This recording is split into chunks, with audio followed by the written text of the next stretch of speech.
Doctor Aditya ji, patient kitchen के मामले में कल आपको हटाने का आदेश जारी किया है कुल सचिव ने, और जानकारी मिल रही है कि इस मामले में खुद कुल सचिव खुद दोषी है। तो इस मामले में आपका क्या कहना है? नमस्कार।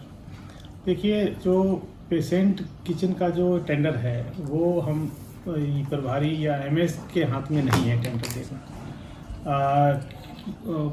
कोई भी टेंडर को रहना है या नहीं रहना है या टेंडर करना है वो पूरी तरह से विश्वविद्यालय प्रशासन के हाथ में है, जिसमें माननीय कुलपति महोदय, रजिस्ट्रार और वित्त नियंत्रक और टेंडर से इनके हाथ में होता है कि टेंडर करना है कि नहीं करना है। बाकी चिकित्सालय को संचालित करने के लिए जो फर्म रहेगी, जो सेलेक्ट होगी, उसके द्वारा जो सेवाएं दी जाएंगी उसको हम लोग ऑब्जर्व करेंगे।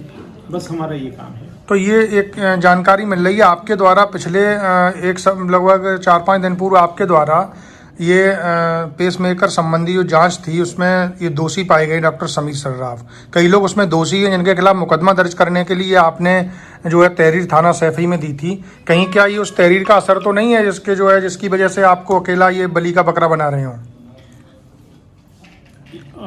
इसमें कार्डियोलॉजी प्रकरण में हमने 20 नवंबर को अपनी जांच, जिसमें 5 सदस्य थे, मैं चेयरमैन था, उसमें एसडीएम सैफई भी उसमें जो सदस्य थे, उसमें ऑडिट जांच समिति ने अपनी रिपोर्ट 20 नवंबर 2020 को सौंपी थी। उसमें डॉक्टर समीर दोषी पाए गए थे। उसमें कुछ और भी लोगों के नाम उसमें थे जो परचेज से संबंधित हैं। और बाकी 20 नवंबर 2020 को रिपोर्ट देने के बाद अभी तक उसमें से सिर्फ डॉक्टर समीर को 4 महीने बाद सस्पेंड किया गया था, लेकिन एफआईआर दर्ज नहीं की गई थी। एफआईआर दर्ज कराने को एमएस के स्तर से, मींस हमारे स्तर से, मेरे स्तर से कई पत्र भी समय समय पे भेजे जाते रहे रजिस्ट्रार महोदय को। तो उन्होंने, रजिस्ट्रार महोदय ने एफआईआर दर्ज नहीं की। और अंततः भी 20 अक्टूबर को उन्होंने जो है एक हमें पत्र भेजा था कि अगर आपको ये लगता है कि एफआईआर दर्ज होनी चाहिए तो आप एफआईआर दर्ज कर सकते हैं। उसके बाद फिर हमने भेजा कि हम अदोष साक्षी एफआईआर दर्ज करने को अधिकृत नहीं है। किसी भी यूनिवर्सिटी के कुल सचिव के द्वारा ही एफआईआर लॉन्च की जाती है।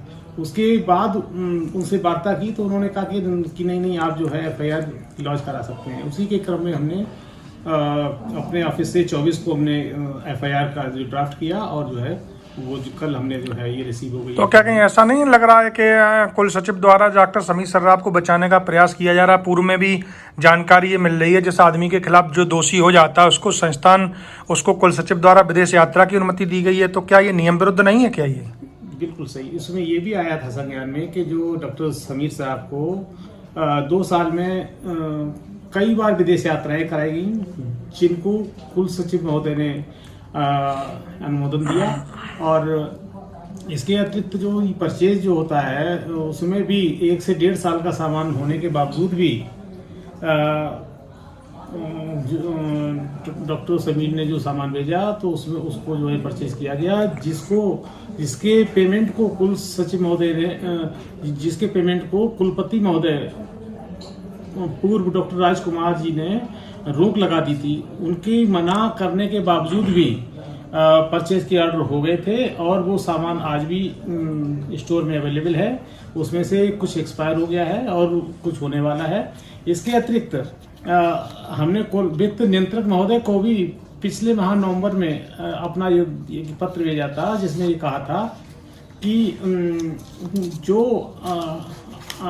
अनियमित तरीके से जो परचेज हुई है, जिसकी आवश्यकता नहीं थी, उसमें जो दोषी हैं उनसे उसकी वसूली की जाए और उस जो विश्वविद्यालय लोकधन की जो हानि हुई है उसकी क्षतिपूर्ति की जाए।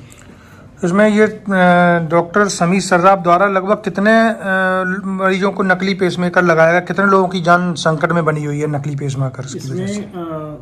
बहुत सारे मरीज हैं, उसकी सूची बनवाने को आदेश दे दिए गए हैं। और इसमें 200-250 के आसपास जो पेशेंट हैं जिनको जो पेसमेकर ही लगना चाहिए था वो जो नहीं लगा है और उससे डिफरेंट लगा है, तो इन्हीं सब मामलों तो में क्या नुकसान है डिफरेंट पेसमेकर का, क्या नुकसान है जो लगाया गया गलत है, गलत माना गया है जांच में भी, तो इसमें क्या अंतर है असली और नकली में? उसमें ऐसा होता है कि अगर जो एमआरआई कंफर्टेबल पेसमेकर होता है उसमें हम उस पेसमेकर को अगर लगाए हैं वो मरीज तो एमआरआई करा सकते हैं। कुछ ऐसे पेसमेकर होते हैं जिनमें एमआरआई हम नहीं करा सकते, तो उसमें भी डॉक्टर समीर के द्वारा हेराफेरी की गई है जो कि जांच में प्रकाश में आई।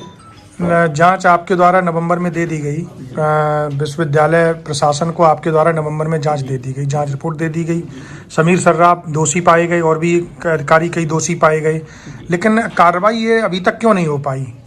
1 साल से ज़्यादा समय हो गया। जी, तो इसमें यह है कि विश्वविद्यालय प्रशासन ने क्यों देरी की, ये भी जांच का विषय है।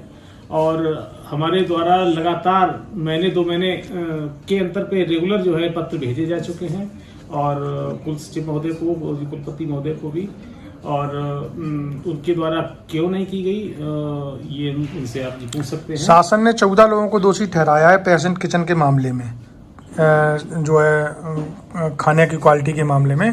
तो मैं ये जानना चाह रहा हूँ सिर्फ आपको ही क्यों हटाया गया, इनके खिलाफ कार्रवाई क्यों नहीं हो पा रही, उसके लिए क्या दिक्कत है? और फिर ये कुल सचिव द्वारा को भी दोषी ठहराया गया, जानकारी मिल रही, तो ये आपको हटाने का पत्र इन्होंने कैसे जारी कर दिया? ये क्या नहीं, ये किस नियम के तहत किया गया है?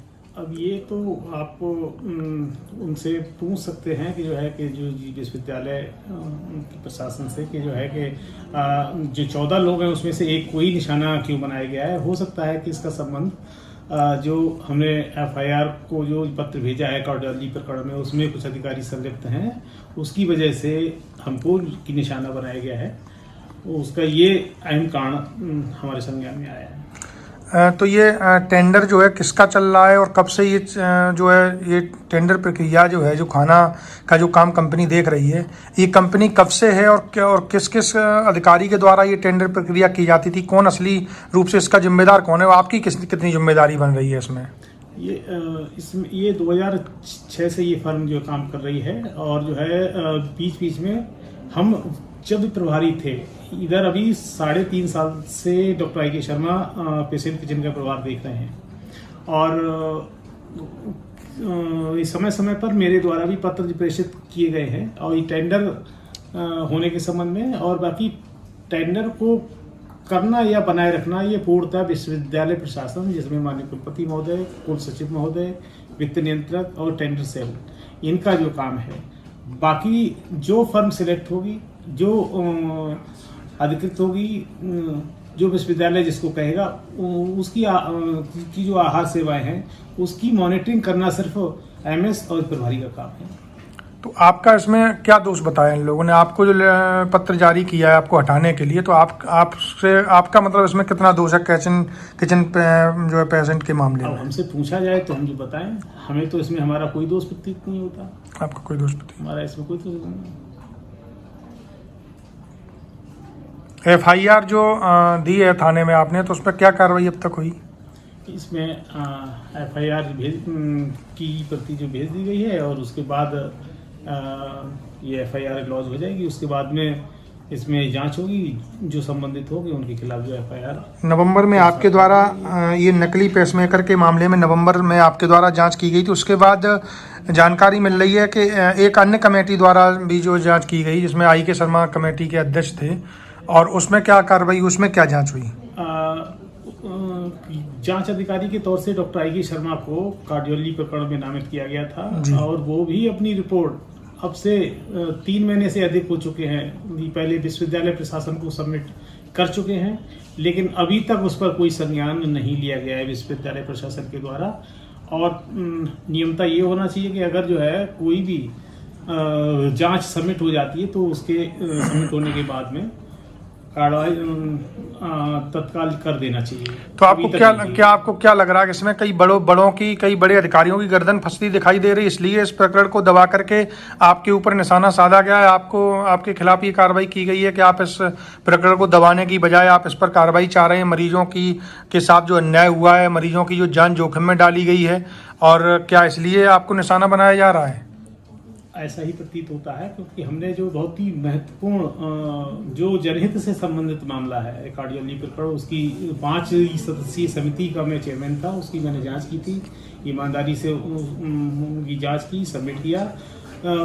तभी से कुछ अधिकारी उसमें भयभीत हैं और वो उसका असर आज ही देखने को मिला। जैसे ही FIR भेजी गई उसके बाद ये देखने को मिला कि आनंद में हमें MS के पद से हटा दिया जाए।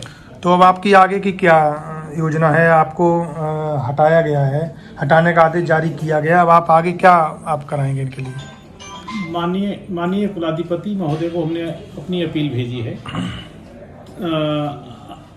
जैसा निर्देश होगा हम वैसा करेंगे, और अगर हमें इस की पद की जिम्मेदारी सौंपी जाएगी तो हम आगे हम जो काम करेंगे, और अगर नहीं सौंपी जाएगी तो हम अपना जो है अपने विभागीय कार्य करेंगे।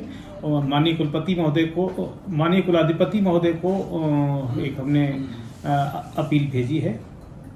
जैसा भी उनसे जो निर्देश प्राप्त होंगे उसके अनुसार जानकारी मिल रही है कि रजिस्ट्रार को भी इस तरह का कोई आदेश नहीं है कि वो आपको हटाने का आदेश कर सके, क्या ऐसा भी कोई नियम है?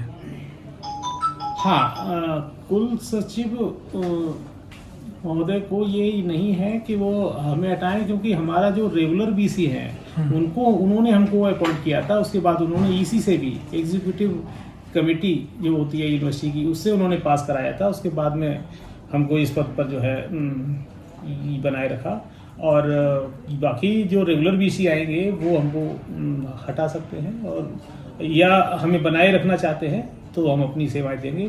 लेकिन जनहित से संबंधित अगर ये जो कार्डियोलॉजी प्रकरण है इसमें हम जो है पीछे हटने वाले नहीं हैं, और जो दोषी हैं उनके खिलाफ कार्रवाई होना चाहिए, और उसके लिए FIR में भेज दी गई है। अगर थाना सैफी मुकदमा नहीं लिखा गया तो फिर आगे क्या रणनीति रहेगी आपकी? अगर पहले तो वो इलाज करेंगे, क्योंकि जो है क्योंकि ये जनहित का मामला है, और जो है उनको भी ये संज्ञान में लेना चाहिए, क्योंकि पहले भी डॉक्टर अमित सिंह के माध्यम से DM महोदया को शिकायत भेजी गई थी। DM महोदया ने SSP महोदय को वो अपना जो डॉक्टर अमित सिंह के भेजे हुए पत्र को भेजा, उन्होंने SHO सैफई साहब को भेजा, उन्होंने भी उसमें जांच की है।